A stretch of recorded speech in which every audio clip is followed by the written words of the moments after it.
So hi guys, nandito ako sa labas ng hotel na pinag-stayhan namin dito sa Prince Palace Hotel. So papakita ko sa inyo yung baba niya, I mean sa labas. Parang nasabi ko sa inyo, it reminds me na nasa Divisoria ako. So, meron silang ganito. So ano to, Saturday weekend. So weekend, Saturday, may ganyan sila. Yan yung hotel. Yan. Tapos sa baba niya, eto, makikita mo na yung mga market dito. Yan, kita mo. Yan doon, marami ng market dyan na may mabibili kang mga damit or something. But anyway, titignan ko kung ano mabibili ko sa morning. Mag-estroll tayo. So samahan niyo ako. Mag-iikot-ikot tayo dyan. Ito guys, papasok ako dito. Ayokong lumayo kasi baka mawala ako. So dito lang ako sa may tabi-tabi, malapit sa ano namin, sa hotel namin. Marami naman tinda eh, malapit sa baba nito. Ayun o. O diba o, ayun o, parang baklaran lang. Diba? Nasa labas yung mga paninda. Ayun o. Wala akong makita mga bags, puro mga damit. Tingnan mo, ang dami dito. Yun, hanggang doon pa pala sa dulo. Sa banda dito, wala akong nakitang mga handbag. Puro mga damit lang talaga siya as in. Pero gusto ko sana magtanong kung saan yung may mga bags, mga ganon. Eh, hindi sila marunong mag-English. So, tinanong ko kasi pag may nag-ano ako, can I ask you something? I said, no. Ay, parang sabi niya, ewan ko Thailander, pero sabi ko, English po, English? Sabi niya, no. Ganon. So, mahirap makabili guys kasi, hindi marunong mag-English.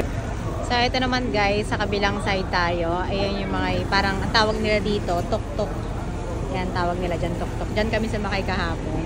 Kasi nag-ikot din kami. So, ito yung likod niya, ito yung baba niya sa side. Sa side na to, di ba tignan nyo, parang ano lang siya. I-remind nga sa Divisoria. Tignan mo. Yan o. Pag pupunta ka na ng Divisoria, parang ganito yung style niya. Parang nasa Chinatown ka lang. So ayun guys, may natanungan ako kung saan makakabili ng mga handbags kasi marunong na nakikita ko dito sa labas puro mga clothes. So may natanungan ako Thailander na marunong mag-English. So dito daw, so tinuro niya ako, super dami daw dito sa building na to. Itong asin talagang yung hotel na pinag-stayhan namin sa Prince Palace Hotel. Ito lang pala sa tabi nito. Yung buong building daw, puno ng mga shopping na mabibilan. Tara, masukin na natin. So, hindi ako mawawala kasi nasa building lang pala ng hotel namin. So, di ba para ako nasa Divisoria. So, hanapin natin yung 6th floor. Ayun, ang dami pala dito. So, ayun, paakit tayo sa 6th floor. So, kada floor, ang dami dito pala.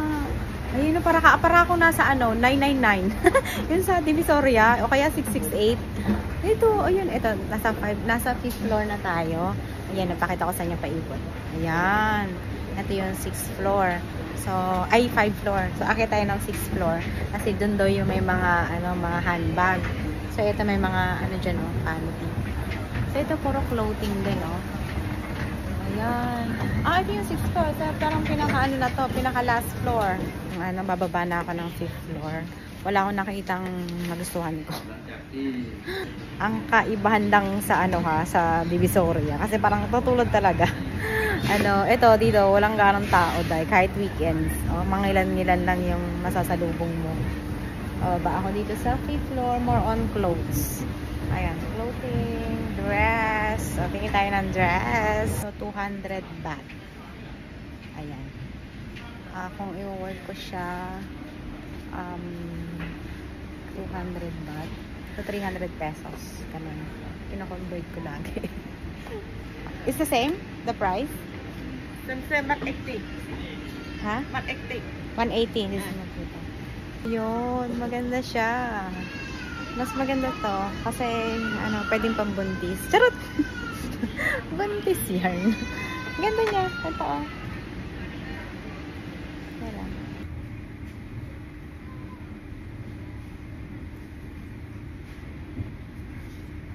So ito guys yung kinuha ko. Yung pambuntis. Kasi mas maganda yung tela nito. Mas malambot.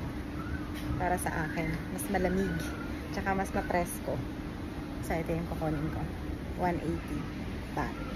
Ito. I'll get this one. Nagkamali ako. Yung 180 baht pala, ano siya, wholesale price. So, pag tatlo daw yung kinuha ko, magiging 180 baht. Pero pag isang peraso lang yung kunin ko, 250 baht. Parang ganun din. Parang nasa mga 350 din. So, hindi ko magets. Pero, ayun na. Thank you. Alright. So, yun. 250 baht. So, parang mga, yun nga. So, ganito yung pera nila dito. 500 baht. 200 baht. 20 baht. So, hindi ko alam kung magkano yung sinukli niya sa akin. Yeah, ano ko na lang. Hindi ako mag-calculate, pero gaura. Hindi ko alam na may wholesale price pala. Dapat pala, kung sinabi niya sa akin ang una pa lang, hindi na ako kumuha.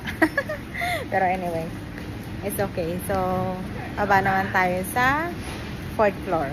Kasama ko na si Daddy. Sinama ko na.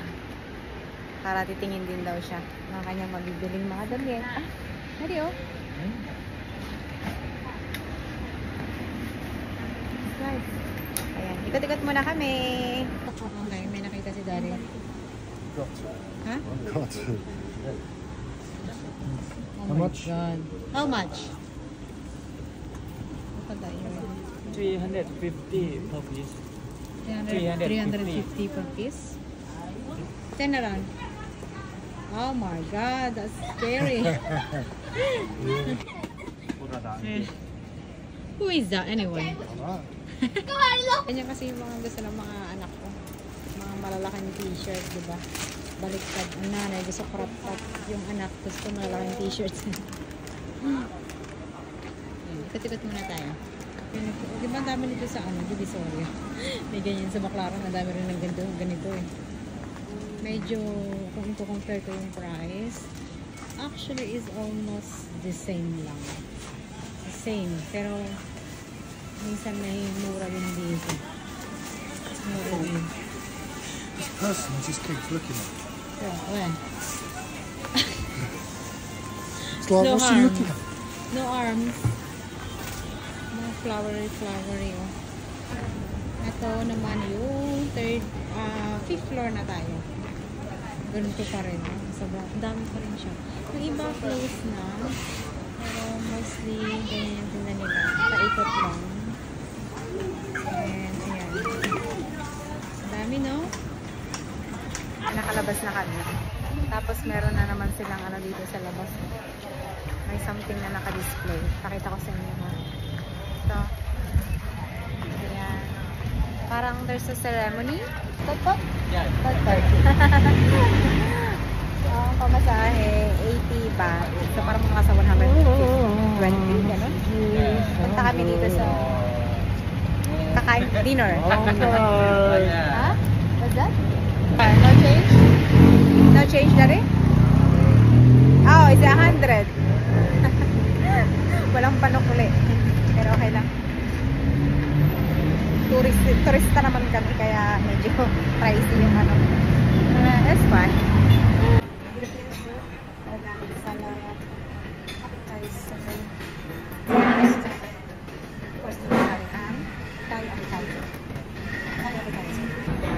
It's meant to be eat it slowly when you're eating the spicy food. The spring rolls and Filipino, but this is the spring rolls and Thai. Stop trying. Sweet and spicy and sour. They always serve with onion.